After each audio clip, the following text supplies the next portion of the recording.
Hi, welcome back to the Cincy Junior PowerPoint show. We will begin with an update focusing on the coronavirus news with Michelle.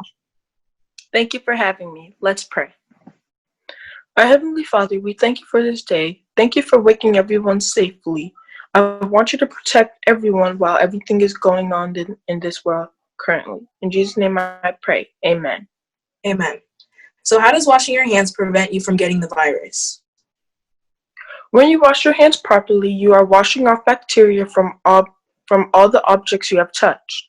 When you wash your hands properly, you are washing off bacteria from all the objects you have touched. Washing your hands often is very effective when you want to get rid of bacteria and viruses.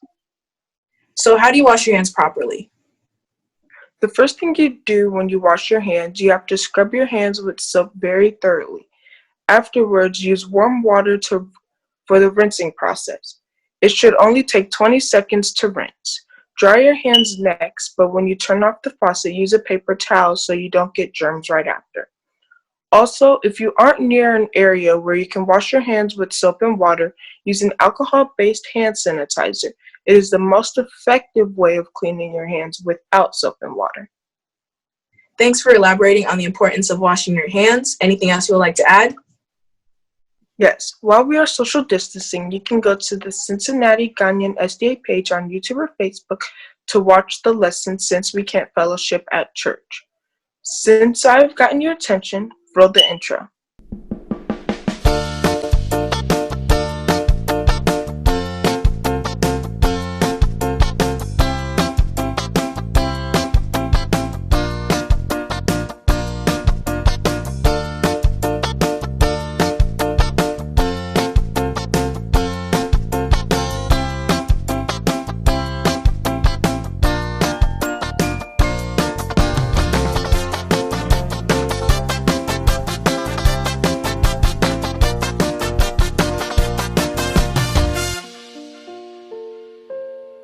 Hello everyone, we are back again for lesson 10, and my name is Happiness Opoku, and I'm your host for PowerPoint.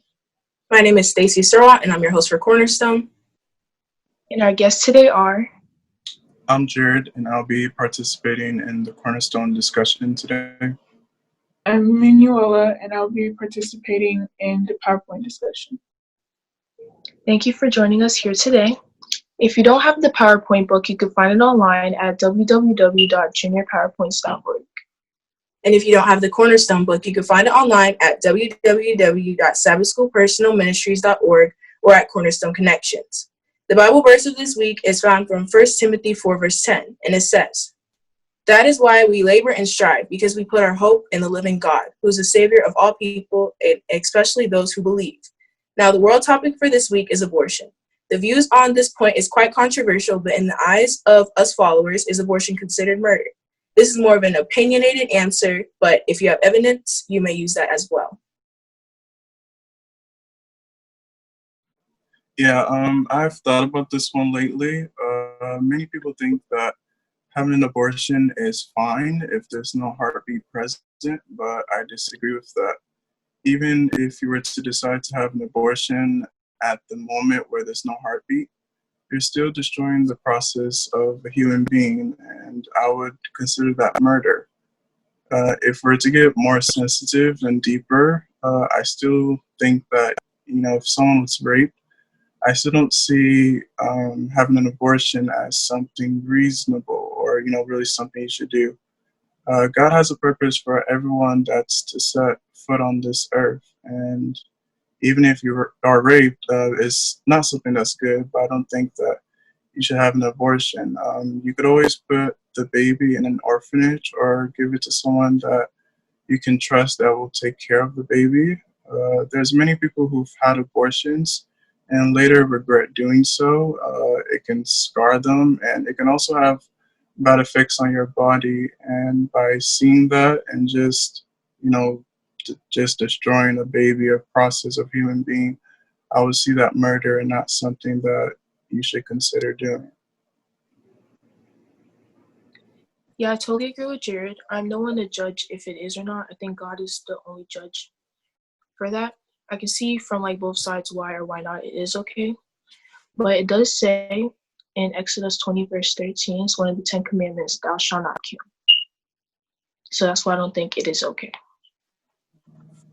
I agree with the both of you. It says in Psalms 127, verse 3, that children are heritage from the Lord, the fruit of the womb, a reward. So if you kill or have an abortion, I should say, you're ruining or taking advantage of a reward that God has given to you. It also says in Jeremiah 1 verse 5 that God knew us before we were even born, and he has a job for all of us. So now that you have taken a life out of the world before you even got a chance to breathe or do anything, you have taken away one of the people that God had something planned for them and that they were going to do in the world. I definitely think that abortion is murder, because even though you may have had your own reasonings for having the abortion, if it was a mistake or not, I still think that nothing comes to God as a surprise. Like, you may have been surprised that you were to have this baby, but you didn't want it, but he would have known what purpose in life this baby would have had, like what it would have done. It could have done something big. It could have made new changes, but killing it basically cut their life short without even entering the world to do any of its purpose. So that's not fair to God either. Thank you for participating in this week's world topic. So we will now start off with PowerPoint. Like I said, we're on lesson 10, and the title is Wearing God's Armor. The Powertext is found from Ephesians 6, verse 13, and it says, therefore put on the full armor of God, so that when the day of evil comes, you may be able to stand your ground. And after you have done everything, to stand. Amen. The PowerPoint says, we worship God when we wear this armor. Now Emmanuel will give us the summary. This week's lesson is about Mr. Andrews' class again. And he was drawing something on the board, and the students were trying to figure out what he was drawing, but they couldn't tell what it was. So eventually he decided to tell them and told them that it was a turtle without a shell. Then he went on to ask them, have they ever seen a turtle without a shell? And they said no. So he said that a turtle without a shell is like a turtle without protection. A turtle uses its shell for protection, and that's how us Christians are. Without protection from God and the body armor that he gives us, we are weak and have no protection against Satan, because we are in a battle with Satan on our own. So if we don't seek protection from God, then we are unable to succeed in the battle that we're fighting against Satan. Satan is throwing fiery arrows at us, which is temptation into our lives and in the world, and he's going around like a roaring lion, and we are sheep in this world that are looking for someone to protect us. So that's why we need to go to God for him to protect us and give us body armor so that we'll be able to fight through this battle. So in the end, they're talking about how prayer is a key thing that you need to do, how you should always pray and pray and pray, so that through all the temptations and everything that will be thrown at you from Satan, you'll be able to get through it with God's help. And that's where the story ends. Thank you, Manuela, for your summary. Now on to the discussion. Have you felt like Satan is trying to find the right temptation to separate you from God? Yes, I do feel that way, because Satan throws a lot of things at you. Like I said in the story, he's throwing fiery arrows at us at all times, and is always trying to tempt us whenever it seems like our relationship with God is getting stronger. He continues to throw more and more things at you so that you go away from the right path that you're on. How are Christians a lot like turtles? Christians are like turtles because turtles, if they don't have their shell for protection, they are like weak. Just like how us Christians, if we don't have our body armor or protection from God, we are also weak and unable to succeed in life. So in 2 Corinthians 10, verse 3 and 4, it says, for though we walk in the flesh, we do not war after the flesh. For the weapons of our warfare are not carnal, but mighty through God to the pulling down of strongholds. Amen. I read from the King James Version. What kind of weapons is the verse talking about? The verse is not talking about like weapons on earth like guns or anything, but instead is talking about how we can use the word against anything that's thrown at us. Because if you continue to read from there, it was talking about how you'll be accused of things and people will continue to talk about you. So whenever something like that happens, use the word of God against it. And also another thing is that you should always pray. Pray, pray, pray. That's like a key thing. If you pray, then God will be able to help you through all of the tests that you'll go through. Yes, I agree with your answer. What armor does God give us? The armor that God gives us is a helmet of salvation, a sturdy belt of truth. He protects our feet with the peace of his good news, righteousness as a body armor, and a shield of faith. What did Jesus use when he was being tempted by the devil? After Jesus was like done with his fasting, the devil was trying to tempt him, saying many things like, "Oh, if you're really the Son of God, then why don't you turn these rocks into bread and just eat it if you're hungry?" Or he would say a lot of things to tempt him, like, "Oh, if you're really the Son of God, then why don't you throw yourself off this mountain and you won't die?" But in all of that, instead of Jesus like retaliating and trying to show him, "Yeah, I am the Son of God," instead, he used the word of God to fight against it so that he wouldn't get tempted into anything that the devil was trying to do. Lastly, what can we learn from the story? What we can learn from this story is that there's a lot of things that Satan is trying to throw into our lives, a lot of temptations, and we're in a constant battle with him. So we need armor from God so that we'll be able to go through these battles with Satan and be able to succeed. Thank you, Manuela, for your responses. Now, the question of the lesson for this week is, how many disciples did Jesus have? Type your answers in the comments below. And last week's answer to who was the first disciple was Andrew. For Cornerstone, we are also on lesson 10, and the title is A Recipe for Revival. The key text is found from 2 Kings 18, verse 5, and it says, Hezekiah trusted in the Lord, the God of Israel. He held fast to the Lord and did not stop following him. I will now have Jared give us a summary. For this week's lesson, we look at King Hezekiah and his actions as a king. King Hezekiah's father was King Ahaz, who we talked about last week. King Hezekiah was 25 years old when he became the ruler in Jerusalem, and he reigned in Jerusalem for 29 years.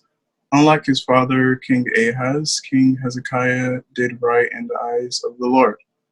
So in the first month of his reign, he opened the doors of the temple and he repaired them. He brought in the priests and the Levites and told them to remove all the defilement that was from the temple. And he also told them to make the temple themselves and their ancestors sacred.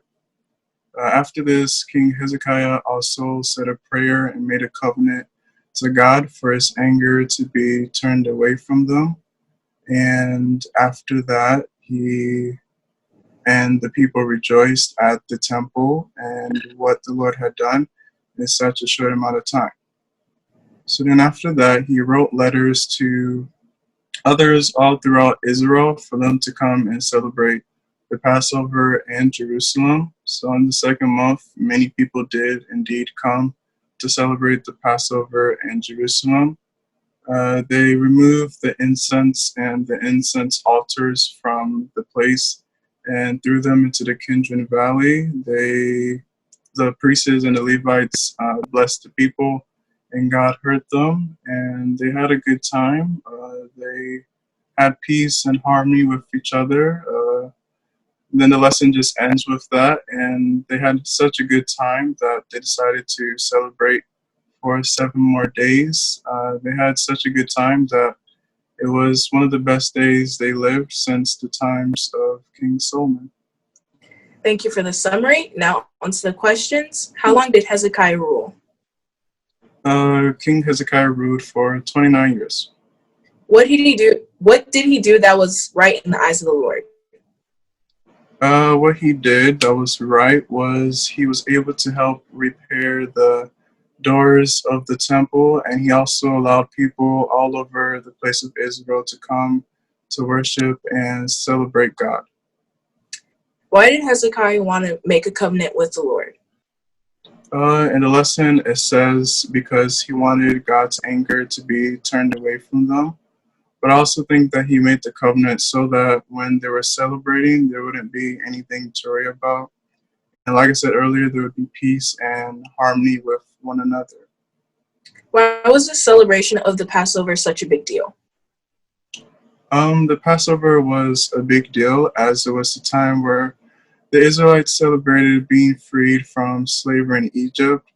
The Israelites were enslaved for 40 years, so being able to celebrate that, I think, was something that was worth celebrating for. Why do you think the people wanted to continue to celebrate the Passover for 7 more days than usual? Yeah, they had a good time, good vibes. They just enjoyed. So I think they decided that they didn't want to really end it. And I think that's basically really why they decided to add 7 more days to the celebration. And lastly, what can we take from the story? What we can take from this story is that it's important to give our worship to God. We should make it a habit to do that. It's both important and enjoyable, whether it's through singing in praises or giving our praise to God through prayer. I think it's something that we should all do. Thank you for your response. I will now have Happy close it off for us. Let us close our eyes. Thank you, God, for everything, Lord. Thank you for continuing to watch over us through everything that's happening in the world.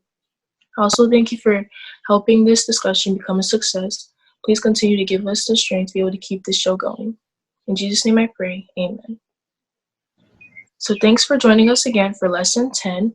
The question of the lesson was, how many disciples did Jesus have?